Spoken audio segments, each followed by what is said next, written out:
The question is, should you or can you save cucumber seeds from your own cucumbers that you've grown?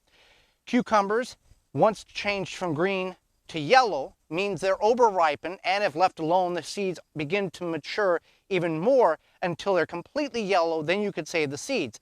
But should you?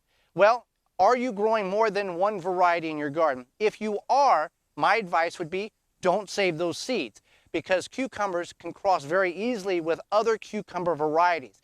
If you have cucumbers that are separated by more than a half-mile, you're very safe in order to save those cucumber seeds. If you're only growing one variety in your garden, go ahead and save them, as long as your neighbors, you don't feel that they are growing cucumbers that would cross-pollinate with yours.